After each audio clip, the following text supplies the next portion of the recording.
So what does it take to walk in the supernatural gift God has placed inside you?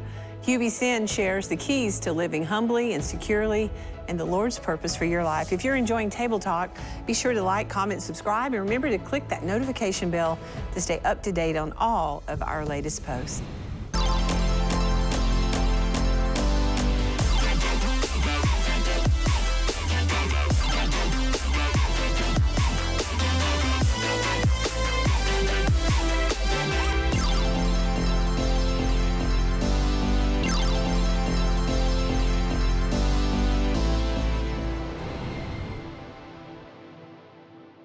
Well, all through the pages of the Bible, we see God's Spirit supernaturally equipping people. But how did these individuals walk righteously in their gift? And what were the consequences when they didn't?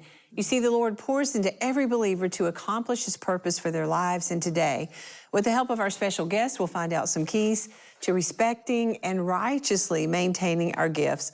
But first, joining me around the table is Dorothy Newton. How are you? I'm doing great, doing really good, excited about the topic because this is a topic that I always strive to learn more about. Yeah, for sure. Yeah. Anna Kendall? Yes. You're bright over there with your bright, pretty colors. Thank you. Like we like to see you in, right? Yes, yes, bright colors. And I'm excited about this show. I think this is going to be so good for everyone as we learn more about the giftings that God has for people and helps us to establish our destiny. Yes.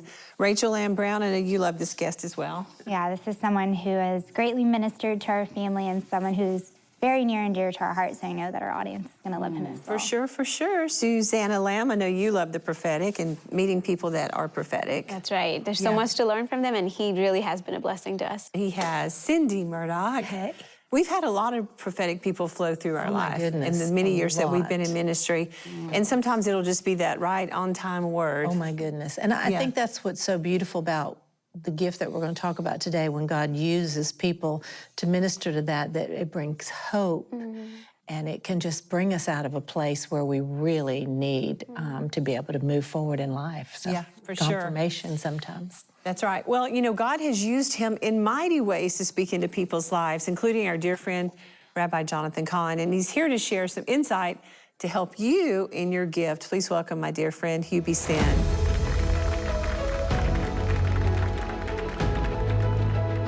Well, hello there. Hello. The lessons from a wandering prophet. And one has wandered to the table. One has wandered to the table. Yes, I love it. Well, you know, when it comes to walking out our calling and purpose, God empowers each of us to accomplish His will for our lives. But how do we wield these gifts responsibly and with humility? Well, Hubie has some insight to share on how you can grow and mature in your calling, and he's here to tell us more about that. So let's talk about specifically, why do you feel like the Lord led you to write the book? Because I know characteristically you're very shy. Yes. I started to, I guess, back in 2020 when people started, the prophetic was really out forth in the news and stuff, and then it didn't turn out so well for it. It caused me to kind of look inward.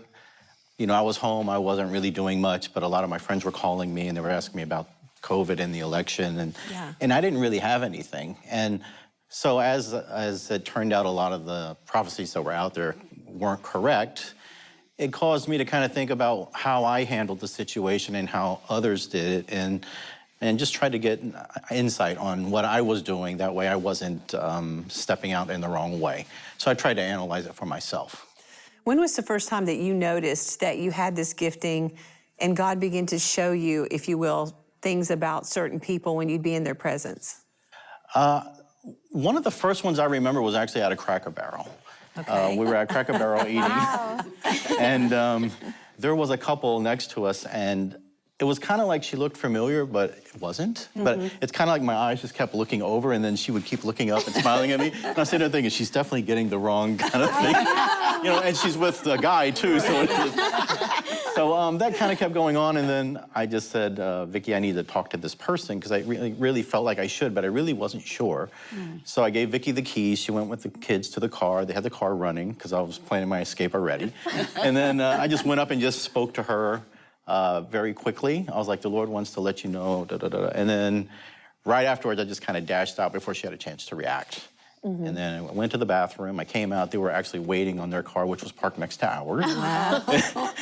And the guy grabbed me and he's like, I just wanted to see if you're real. Are you an angel? And I was like, my last name is Sin. That definitely doesn't work. So, I just kind of made a joke of it. And he goes, well, how did you know? And I said, I really don't. I said, God knows all of us. He meets us where we are.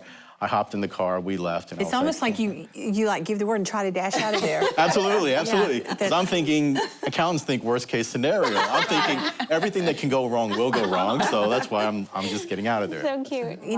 Early on, I know that you had to deal with rejection and racism growing up. Talk a little bit about that. I didn't really realize the effect of it, I guess, until later. So I had to deal with being the one of the few non-white people in school, which created issues. My sister, who had a different father, we didn't look alike. So she was white complexion, and then you had me, and people back in the 70s would say, oh, there's definitely something going on in that house, that type of thing. So we had to deal with that. And then the rejection issue was that I never really felt accepted in so many different ways. Because it's like if I tried to be part of something, it never really worked. Or if I tried to be part of these people, it never really worked. So the only people that I fell in line with were the rejection, rebellious people. Right. So as life kind of went on, I just kind of buried all this rejection. And then it started to come out, I guess, when ministry started to happen. Because when ministry started to happen, then I would be praying for people and we would see God move. I would go home and be depressed. And I wasn't really sure what to make of it. And you don't really want to tell anybody that. Wow. So then after dealing with that for a little while, a friend of mine called me and he said, you're dealing with rejection. They want your gift. They don't want you. So when they come and find you, they are accepting your gift, but they're rejecting you as a person. So I went, oh. And he goes, you're going to have to deal with that. Yeah. So after I kind of learned to deal with that, it was like, okay, now I don't really have an issue with it because I don't have anything to kind of live up to because I'm Hubie. But it was a very turning point in my walk because now I can separate the gift from myself. So when people come up and they say, do you have a word for me? And I say no, of course there's the, oh, are you sure? Stuff like that. But I'm not pressured into doing it because I don't have to live up to expectations because I am who I am and that's just a gift. And if God wants to bless them or tell them something, I will. And if not, then I'm sorry. Yeah. I can't. How did you learn to steward that prophetic gift that you had, especially since you were an accountant and you weren't actively in ministry? How did you learn how to use it and steward it well? I really didn't know what I was doing. I thought I was praying for people. When it became prophecy, when somebody told me, I got terrified because I was like, oh my gosh, I can hurt people because I was very hurt by it. So I was like, I could hurt somebody by doing this and I really don't want to do it. And it's kind of like you think of all these reasons to not do it. And then so I said, well, Lord, I really need a sign to be able to know that I'm really on. Right. So my sign is I drag my heels, I wait. I'm not the first person to go dashing out if I think I have to give a word to somebody. And then asking the Lord, like, I really want to be sure. I don't want to hurt anybody, so please give me a sign, begging. Right. I didn't realize my sign would be to get sick. So as I get sick, then I know I have to go speak to this person. So you're carrying it almost. Right, so inside you. until I get sick, I won't do it. And it drives my wife crazy. She's one of the gifts of patience. She's like, would you just be obedient? Yes. When you get the word, would you just do it so I don't have to take care of you? Exactly. She's like, why don't you just do it? And a lot of times it takes a while for me So to... I know that you had a specific word for Jonathan Cahn in the airport.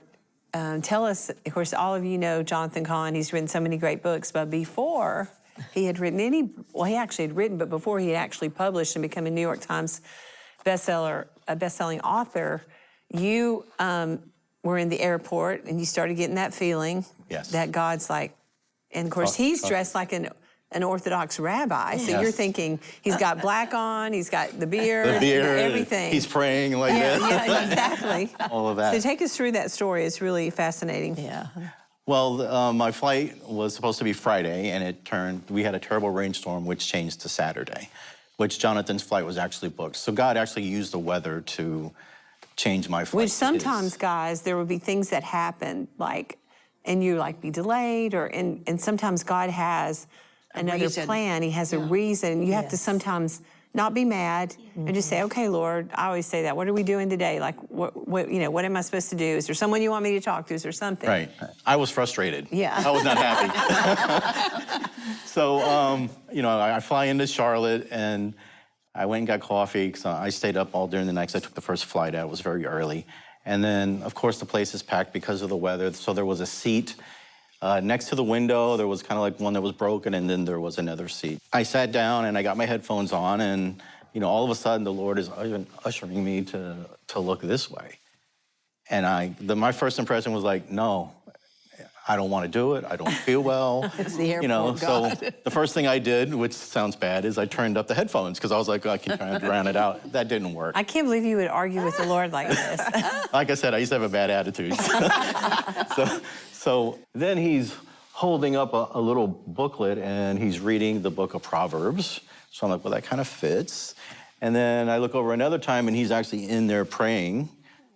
So I was like, well, he's praying like, the ones I see on TV. Yeah. So I was like, it doesn't make any sense. I'm waiting. He's waiting for you. I know you came already. So then finally I start to not really feel well. So I was like, okay, let me just check it out.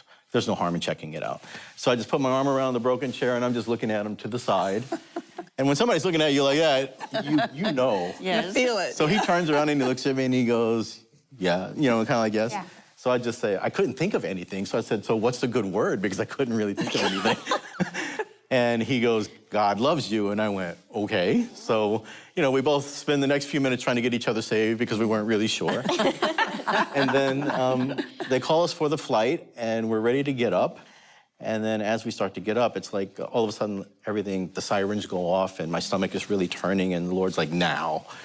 So then I said, okay, you can't get up yet. He's like, oh no? I said, no, you can't. So the word starts coming out and he is just looking at me like, and as a prophetic person, when you see that, it's terrifying because you're like, what is he really thinking? And it's a public place, it's an airport, and there's security over there, all kinds of stuff, so you're just kind of wondering. Then after it finishes, he goes, you're getting on that flight, right? And I'm like, oh, this is very bad. And he goes, okay, well, you're getting on that flight. When we go up, I'm gonna come find you. And I went, what? He goes, I'm gonna come find you because you have to tell me again. I went, it doesn't work that way. So we get on the flight and I'm like, Lord, I did my thing now, I'm done, I can't, there's nowhere I can run to like in the other days. So then the plane goes up, he finds me, he comes back, he taps me, and I'm like, where are we going? The flight is full. So he ushers me to the back, we go to the back, there's 2 seats in the back, side by side. So he gets in, he pulls down the tray table and he opens it up and he goes, tell me again. And I went, I got nothing. He's like, no, he's like, no. So he goes, okay, well, let's pray. So we started praying and then the word came back and he wrote everything And what was down. the word? The word was, well, he was going to Dallas to see a literary agent, and he didn't feel comfortable with that. So he was actually in the airport praying that God would get it out his way. Wow. So literally he got his answer when I showed up. That's awesome. And God basically told him that it was him that gave him this manuscript and that the book was going to go around the world, his life was going to change, it was for the nation, a lot of different things. There were a lot of personal things in there too. So he got that, he was very happy, and that's kind of So how you it had was. no idea at that time that he was The writing the harbinger. book? I had no idea. He had no idea really what was going to become either, because he didn't have a publisher. That's why he was going to see the literary agent. Yeah. The manuscript was written already, but then when Jonathan went back, he sent me part of it before it came out. And what was written already was that, the prophet was going to meet the person in a public place, which we did at an airport. I was sitting on his left, which was specific in the manuscript, and that the prophet was actually going to initiate the contact. So literally, God used the weather to make my flight to his, and we played out what was written already. I shared this on the earlier program that we did that I guess it was about 2 or 3 days after Marcus's funeral that you left me a message that the Lord wouldn't leave you alone. So he was bothering you about me. And you sent it to me. And the first thing you said to me is you said, this is very important. This is very important. And God wants you to know that it was your spouse's time. That's what you said. You didn't even say his name. You said, God wanted you to know that it was your spouse's time. Because you have all these people around questioning. Yes. You have family members questioning, what if we done, and it's like God was saying, this was his time. And that really helped me. Then it would be confirmed later through many others, through even partners' letters, people writing me and stuff and saying the same thing. But why do you think God does things like that and helps people out like that? I think he wants to encourage us because life is hard Yeah. and things happen. And it allows us to kind of say, okay, this did happen, but it shouldn't like stop us totally. I think that God just kind of encourages us during times when we really need him most. And I know in my own life, he's done it many times that, you know, I feel like just doing nothing. And then he'll just send somebody to kind of encourage me to kind of just say, it's okay, it's gonna be fine, and to move forward. Because when I got a false prophecy and we lost a baby, I was devastated. I just looked down all the time. I didn't recognize God. I didn't go to church. My family didn't, and we were just shipwrecked for a while. And God, you know, kind of led us forward after that. But how do you know if something is authentic? The way I used to handle prophecy was I would get a prophecy and I would totally just believe it if it kind of fit portions of it. Yeah. And then I would start making decisions on it, or I would change my way of thinking. Now I just say, we'll see, because it's kind of like a roadmap. Once I get and I see it, then I'm like, okay, now I can move forward. So right now I don't do anything, because I get very few of them actually now, but when I get them, I'm just like, okay, well, let's just kind of see how it develops. Yeah. Because I'm going this way and God is leading me this way. If that's gonna come up, it's gonna be great, but I don't know the timing. Right. I really don't know who this person is. Then you're not going to base your whole life on a prophetic word. It will usually, if God's in it, it'll play out and it will be confirming of something that's already been in your heart. Exactly, like one prophecy I got early on when I really didn't understand it, there was this Jamaican woman, her name was Janet, and she came to my office and the guy's like, she's a prophetic person and she's really, and I was just like, yeah. So she's looking at it and she goes, so how many kids do you have? I said, we have 2. Now, Vicky, my wife, she said, I'll give you 1, 2, that's it, no more. So she gave away everything. So she's like, so how many kids do you have? I said, 2. And she goes, you know, you're gonna have more kids. And I went, you don't know my wife, so, you know? So jokingly, I said, so, you know, how many are we gonna have? She said, you're gonna have 5. Oh my goodness. I was laughing so hard, tears were coming out of my eyes. I was making fun of her and all this, and then, you know, we have 5. so it's taught me to say, we'll see, because I can only see so far. If somebody gives you a word, then you can say, okay, just let it sit. Generally, God will confirm it one way or another. If I get something that's directional, number one, I'm not sure of the time frame that they're saying. Right, okay. Let's just say it is correct, because God doesn't necessarily tell you the exact time, at least for me. So it's just like, okay, well, when I see it start to appear, then I know which way to go. But I won't start making decisions like I used to Based in on my that. younger That's days, good. based Yeah. upon that. So in chapter 5, you talk about being hurt in a church and even how the Lord had to deal with you on unforgiveness. Talk a little bit about that, because I think that's a huge issue. Okay, well, as I mentioned earlier about the false prophecy. So I've found that it hurts more when you care about these people. Yes. And I loved all of them because I was there 14 years. And to get the false prophecy, to pull away from church, it hurt a lot. And so the way I healed was just to forget about it.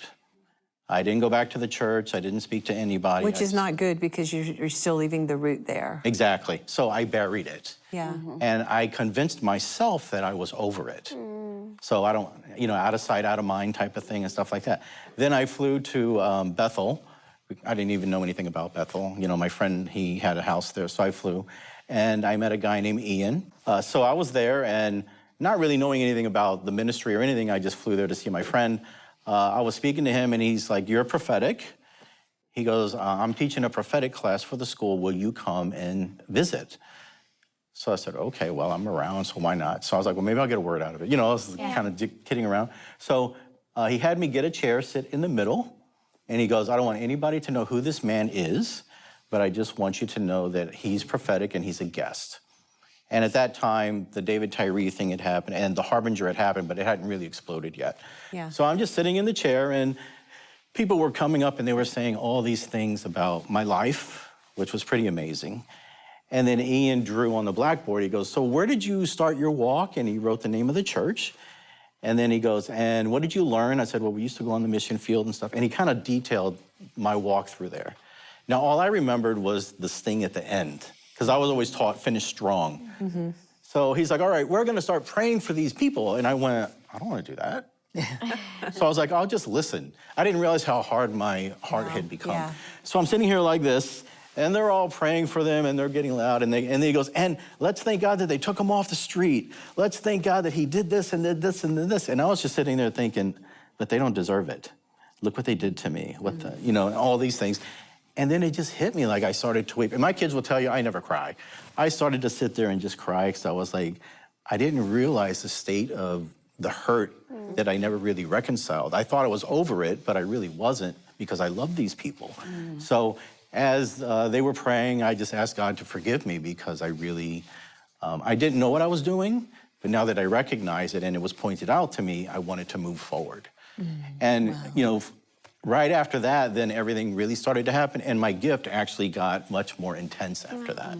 So I think that there was a strong correlation between the two. So forgiveness released your gift. Yes, because God really wants to be transparent with us. If not, we're not operating fully because we're kind of blocking it based upon our. So there was like a blocking that was taking place. And I think that's really a word for someone watching today is that when you allow that judgment and unforgiveness in your life like that, it really blocks the blessing of God. And I think the ability to be used in a way that God intended. I mean, it's really, really important to deal with it. And the quicker that you deal with it, I think the easier it is. If you let years go by, it becomes much, much, much more difficult. And so could you feel like the release, like in your spirit, when you actually forgave and moved past it? I did, but I didn't put two and two together. What happened was I had a client that he was a very good friend of mine, and there were some issues between us. And so I went and asked him for forgiveness. And we had this long discussion before I left to go there. And he said, forgiveness isn't for me, it's for you. He goes, it doesn't bother me. He goes, I just look at you a certain way. He goes, forgiveness is for you to reconcile your guilt. And I went, ouch. So he's like, forgiveness is all about you and you letting go. It's not bothering me at all. So I kind of had that in the back of my mind when I went there, but then I found that after I forgave them, I felt freer. I felt lighter in a weird kind of sense. Yeah. And then I felt more joy. Like, okay, I'm done with this. And then it just seemed that after that, my gift just got much bigger and much, I guess, more unique in the way that it does. At Marcus's funeral, that you had given me a word that day, and carried me through, because in the most down moments of our lives, God will send comfort. My question is, do you, because you said you hesitate many times, is it because of, do you already know what God is telling you to tell that person and you're dreading what you have to say? Or is it just new information? Does it just come out as you're speaking? I don't know what I'm going to say. It's more of just you're highlighted and I have to just go hang out until it kind of happens. But I hesitate because if God has a word for you, then I'll just sit there and say, I'll get to it. And then I kind of go through these series of things where all of a sudden I won't feel well. My stomach will get more intense, turning. It'll actually affect my voice, where the breathing gets kind of hard. And because that's him telling me, look, it's really me. And then when I say, okay, I'll do it, all of a sudden it stops. I have to be pushed to do it because I don't want to hurt anybody. Yeah. And I think because I take the extra care and drag my heels, he's made it that, I'm usually pretty on, well, with him. Yeah. I'm picking out the right person. Because picking people out in public is terrifying. Yes, absolutely. You had a strong-willed child, or you have one. You write about in the book. Yes. So tell us about walking through that, because I know there are a lot of parents watching that, kids are making decisions and choices, and sometimes it's very difficult to know how to handle those, and you had to deal with that. Yes. As a parent, when you have a child that doesn't necessarily see eye to you all the time, you feel like such a failure. I took it very personal. So my son, Daniel, he was unique all the time. You would buy him a Lego set or a Bionicle set, and he wouldn't follow the directions. He'd make his own thing. School, he wasn't doing well at because he would find ways to do it in a different way than the way you're supposed to. So it's like we could never communicate. So he was a very tough child. He was very sick at one time, and God healed him.